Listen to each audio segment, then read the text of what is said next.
Hello friends. आज हम बात करेंगे इमोशनल स्ट्रेंथ या चेष्टा बल की। तो अभी तक हमने जितने भी बल कैलकुलेट किए थे, तो चेष्टा बल कैलकुलेट करने में उन सभी में थोड़ा सा कॉम्प्लिकेटेड है। तो इसको मैं दो पार्ट्स में वीडियो बनाऊंगा। तो आप दोनों पार्ट्स में एक के बाद एक देखेंगे, आपको आराम से समझ में आएगा। इमोशनल स्ट्रेंथ का लिंक होता है रेट्रोग्रेशन ऑफ प्लैनेट से। कोई भी प्लेनेट जब वक्री मोशन में होता है, तो वो जितनी डिस्टेंस तक वक्री मोशन में होता है उसे हम आर्क ऑफ रेट्रोगेशन बोलते हैं। तो आर्क ऑफ रेट्रोगेशन का यहाँ पे एक इम्पोर्टेंस होती है। अभी आज के इस वीडियो में मैं ओनली मैथमेटिकल एस्पेक्ट पे बात करूंगा कि किस तरीके से हम चेष्टा बल कैलकुलेट करेंगे। इसका थियोरिटिकल एस्पेक्ट मैं लेटर ऑन किसी वीडियो में आपको बताऊंगा। तो जो लोग अलंकार या आचार्य का एग्जाम वगैरह देते हैं, उनके एग्जाम के हिसाब से बहुत ही इंपॉर्टेंट है चेष्टा बल। तो आप ध्यान से समझिएगा मैं जो भी कंसेप्ट इसमें बताने वाला हूँ। तो इनिशियली हम सन और मून का चेष्टा बल निकालेंगे, जिसका निकालने का तरीका अलग है। बाकी पांचों प्लैनेट्स के निकालने का तरीका डिफरेंट है। तो अब इनिशियली मैं कुछ एक कंसेप्ट बता रहा हूँ। आप अपना पेन और कॉपी लेके बैठ सकते हैं इसको समझने के लिए। तो वो बेसिक कंसेप्ट को आप नोट कर सकते हैं। चेष्टा बल बेसिकली होता है, मैथमेटिकली जब हम कैलकुलेट करते हैं तो इट इज इक्वल टू होता है चेष्टा केंद्र डिवाइडेड बाई 3। फर्स्ट ये फॉर्मूला हमें अप्लाई करना है। अब इसमें चेष्टा केंद्र निकालने का तरीका होता है, चेष्टा केंद्र इक्वल टू होता है सी ग्रोच minus mean longitude plus true longitude divided by 2।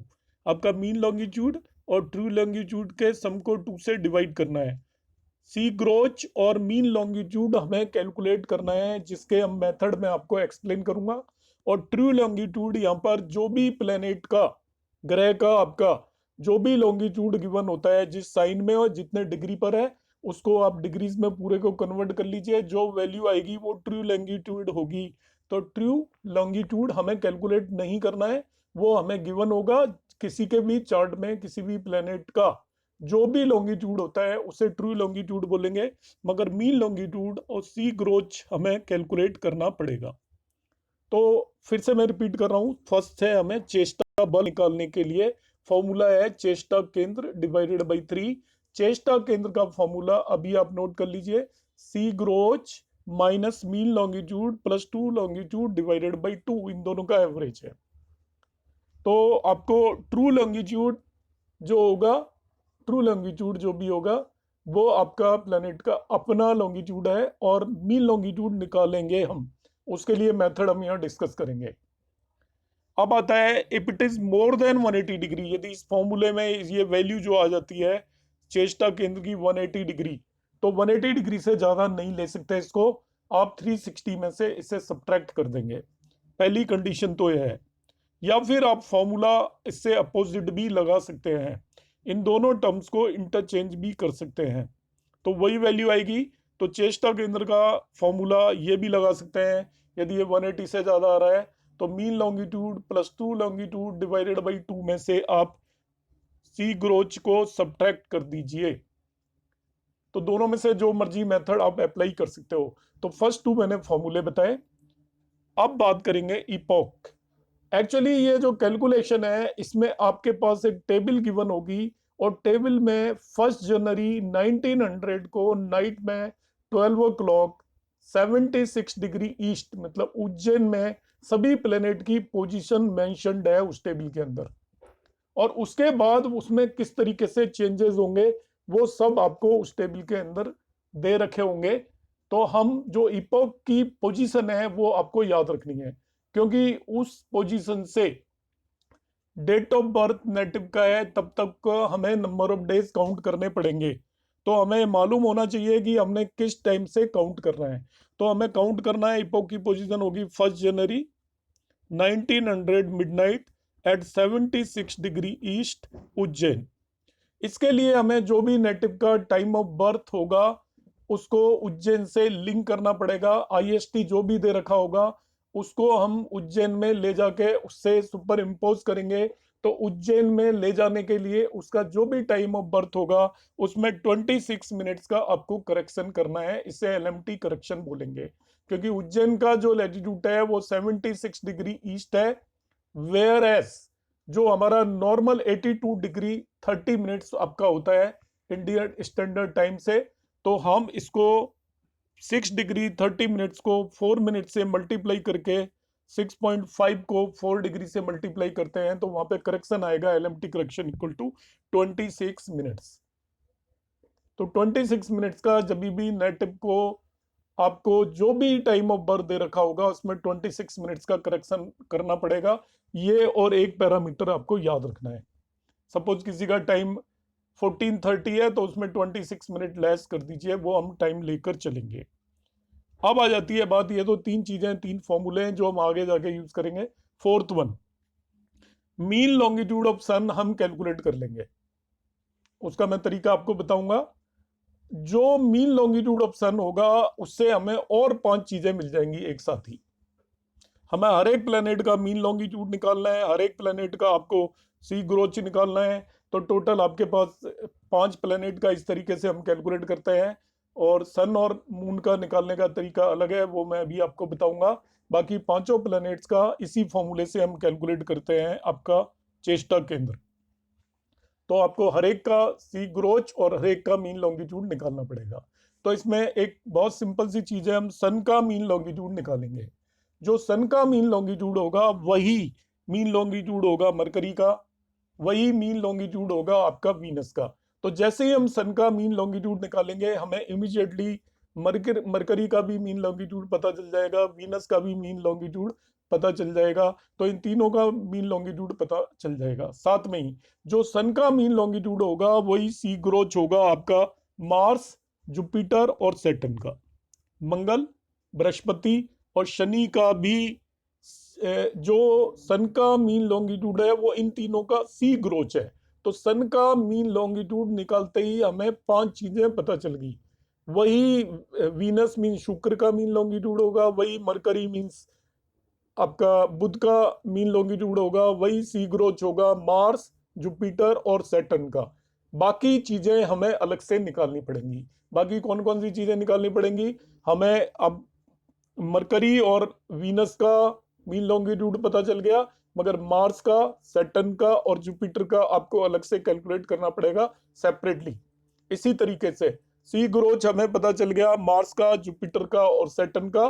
और मीन लॉन्गिट्यूड पता चला है हमें मरकरी और वीनस का। तो मरकरी और वीनस का सी ग्रोच अभी पता नहीं चला, वो हमें अलग से कैलकुलेट करना पड़ेगा। टोटल 5 प्लैनेट्स की चेष्टा केंद्र इस फॉर्मूले से हम फाइंड आउट करते हैं। तो उनमें से 5 पैरामीटर तो आपको पहले से ही पता चल गए, 2 प्लैनेट्स का मीन लॉन्गिट्यूड और 3 प्लैनेट्स का सी ग्रोच। तो बाकी रिमेनिंग का हमें इंडिविजुअली कैलकुलेट करना पड़ेगा। मून और सन का चेष्टा बल निकालने का तरीका डिफरेंट है, वो मैं अभी आपको डिस्कस करूंगा। बाकी चीजें हम नेक्स्ट क्लास में डिस्कस करेंगे। तो इनमें आप ये 4 चीजें अब बिल्कुल नोट कर लीजिए और ये ढंग से समझ लीजिए। चेष्टा बल का फॉर्मूला, चेष्टा केंद्र निकालने के लिए आपको सी ग्रोच चाहिए होता है, मीन लॉन्गिट्यूड और ट्री लॉन्गिट्यूड चाहिए होता है। ट्रू लॉन्गिट्यूड तो हमें जो भी लॉन्गिट्यूड दे रखा है वही है। और मीन लॉन्गिट्यूड निकालने के लिए हम टेबल से एक मेथड में आपको बताऊंगा वो यूज करेंगे। फिर इपोक आपको पता होना चाहिए, 1 जनवरी 1900 midnight at 76 degree east Ujjain. तो आपको किसी भी नेटिव का जो भी टाइम ऑफ बर्थ दे रखा है उसमें ऑलवेज 26 मिनट्स का आपको करेक्शन करना है आईएसटी में जो भी टाइम दे रखा होगा। फिर आपको मीन लॉन्गिट्यूड ऑफ सन हम कैलकुलेट करेंगे, तो यहाँ पे ध्यान रखना है उसी से हमें mean longitude of Venus, mean longitude of Mercury, साथ में ही सी ग्रोच of Mars, Jupiter and Saturn पता चल जाएगा। तो ये चारों पैरामीटर आप नोट कर लीजिए। अब मैं आपको बताऊंगा कि सन और मून का चेष्टा बल कैसे निकालते हैं। हालांकि आप कह सकते हो कि वो तो रेट्रोगेट होते ही नहीं है, स्टिल ये दोनों प्लैनेट्स रेट्रोगेट नहीं होते, इसलिए इनका हम क्या करते हैं, अलग से मेथड यूज किया हुआ है इनका चेष्टा बल निकालने के लिए, मोशनल स्ट्रेंथ निकालने के लिए। तो देखते हैं, चेष्टा बल ऑफ सन का फॉर्मूला है, इस फॉर्मूले को आप नोट कर लीजिए। सायाना longitude of sun plus 90 degree divided by 3। इसका सहना लॉन्गिट्यूड में 90 डिग्री ऐड करके 3 से डिवाइड कर देंगे। अब यदि ये वैल्यू मोर देन 180 डिग्री आती है तो उसको 360 में से सब्ट्रैक्ट करेंगे। ऑलवेज याद रखिएगा, क्योंकि बल 60 से ज्यादा हो नहीं सकता। यदि न्यूमरेटर 180 से ज्यादा आ गया तो बल 60 से ज्यादा हो जाएगा, वो हम नहीं कर सकते। यहाँ पर चेष्टा बल किसी का भी 60 से ज्यादा नहीं हो सकता। तो न्यूमरेटर की वैल्यू यदि 180 से ज्यादा आती है, सपोज 200 आ गई, तो उसको 360 में से सब्ट्रैक्ट कर देंगे उसे। तो जो भी वैल्यू बचेगी उसको 3 से डिवाइड करेंगे। मैंने मेंशन किया है, if it is more than 180 degree subtract it from 360। अब मैं पूरा मेथड बता रहा हूँ, एक क्वेश्चन यहाँ पे ले रहा हूँ कि आपका निरायना लॉन्गिट्यूड ऑफ सन दे रखा है 350 degree 353 degree 57 minute in a particular year, और उस ईयर के लिए अयनांशा करेक्शन, क्योंकि आपको पता है सायना लॉन्गिट्यूड निकालने के लिए निरायना लॉन्गिट्यूड के अंदर आपको अयनांशा करेक्शन ऐड करना होता है। तो उस पर्टिकुलर ईयर का अयनांशा करेक्शन 23 डिग्री 24 मिनट है। हर एक ईयर का दे रखा होता है आपके पंचांग में। आप जाके खोलेंगे तो ऊपर मेंशन होता है करंट ईयर का, और प्रीवियस ईयर का एफईमेरिस में दे रखा होता है। आपकी एग्जाम में क्वेश्चन कोई बहुत पहले का है तो वो आपको बता देंगे कि उस ईयर के लिए आपका अयनांशा करेक्शन क्या है। तो सैना लॉन्गिट्यूड निकालने के लिए निरायना लॉन्गिट्यूड में अयनांशा करेक्शन को ऐड कर देंगे। यहाँ पर मैंने ऐड किया, और ये बाय द वे 360 से ऊपर हो गया। तो 360 से ऊपर कोई भी एंगल नहीं होता कभी भी, मैक्सिमम एंगल 360 डिग्री ही होता है। यदि उससे ऊपर आ जाए तो आप उसमें से 360 सब्ट्रैक्ट कर देंगे। एक सर्कल कंप्लीट होने के बाद वापस से वो जीरो से शुरू होता है। तो इसमें से मैंने 360 सब्ट्रैक्ट कर दिया। कभी भी 360 से ऊपर हो जाए तो 360 सब्ट्रैक्ट कर देना इसमें से। तो ये बचा 17 डिग्री 21 मिनट्स। ये मेरा आ गया सैना लॉन्गिट्यूड ऑफ द सन। तो सैना लॉन्गिट्यूड इस तरीके से हमने निकाला। अब आपको चेष्टा बल निकालने के लिए सैना लॉन्गिट्यूड में 90 ऐड करके 3 से डिवाइड करना है। तो सैना लॉन्गिट्यूड आया 17 डिग्री 21 मिनट, इसमें 90 ऐड करा और 3 से डिवाइड करूंगा तो 107.21 डिवाइडेड बाई 3 आया। 21 मिनट को भी डिग्रीज में कन्वर्ट कर लेंगे, वो 0.35 होगा। इसको भी हम डिग्रीज में कन्वर्ट करेंगे। ऐसा नहीं करेंगे कि हम यहाँ पे इसको लेके 107 डिग्री 21 मिनट्स फिर 3 से डिवाइड करें। It's not like that. आपको एंगल को, लॉन्गिट्यूड को पूरा डिग्रीज में ही कन्वर्ट कर लेना है। तो 107.35 को 3 से डिवाइड किया, जो भी वैल्यू आई, दिस इज चेष्टा बल ऑफ द सन इन 60 अंशास। तो चेष्टा बल ऑफ सन निकालने का बिल्कुल अलग मेथड है। ये आपका सैना longitude of sun plus 90 divided by 3। अब आता है आपका चेष्टा बल ऑफ मून। तो चेष्टा बल ऑफ मून निकालने के लिए हम क्या करेंगे, इसका फॉर्मूला है आपका निरायना लॉन्गिट्यूड ऑफ मून माइनस निरायना longitude of sun divided by 3। दोनों के निरायना लॉन्गिट्यूड को सब्ट्रैक्ट करना है।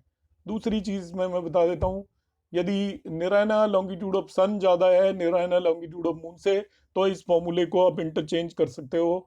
जो भी ग्रेटर है उसमें से लेसर को सब्ट्रैक्ट करोगे। और दूसरी चीज ये भी ध्यान रखनी है, it should not be greater than 180। Again 180 से ज्यादा आ जाता है तो उसको 360 में से सब्ट्रैक्ट कर देंगे। तो यहाँ पे निरायना लॉन्गिट्यूड ऑफ मून माइनस सन लिखा, मगर देखिए मून का निरायना लॉन्गिट्यूड में एक एग्जांपल लेके चल रहा हूँ, उसमें सन से कम है। तो इस फॉर्मूले में इन दोनों की पोजीशन को इंटरचेंज कर देंगे। इंटरचेंज करने पे आप सन का पहले लिख लीजिए और मून का बाद में लिख दीजिए। किसी भी ऑर्डर में ले सकते हो, ध्यान ये रखना है नेगेटिव नहीं आना चाहिए। जो ग्रेटर है उसमें से स्मॉलर को सब्ट्रैक्ट करेंगे, एक कंडीशन। दूसरी, आपका should not be greater than 180, क्योंकि जो स्ट्रेंथ है चेष्टा बल can not be greater than 60 degrees. तो इसको मैंने ग्रेटर में से स्मॉलर को सब्ट्रैक्ट किया और 3 से डिवाइड कर दिया, तो 7.377 षष्ठी अंशांश बल आ गया। इस तरीके से हम चेष्टा बल मून का निकाल लेंगे। तो आप इन दोनों कंसेप्ट को बिल्कुल दिमाग के अंदर रख के चलेंगे। तो नेक्स्ट जो मैं क्लास लूंगा उसके अंदर मैं आपको बताऊंगा कि बाकी पांचों प्लैनेट्स का हम किस तरीके से निकालेंगे। उसमें मेनली मैं आपको कैलकुलेशन बताऊंगा कि मीन लॉन्गिट्यूड कैसे निकालते हैं और आपका सी ग्रोच कैसे निकालते हैं और प्लैनेट्स का, क्योंकि यहां पर सन और मून के केस में इन दोनों चीजों की रिक्वायरमेंट नहीं पड़ती। बाकी पांचों प्लैनेट्स के केस में रिक्वायरमेंट पड़ेगी। तो आप नेक्स्ट मेरा वीडियो देखने से पहले इस वीडियो के सभी फॉर्मूलों को ठीक से एक जगह नोट करके रखें, then I will explain in the next class. Thank you very much.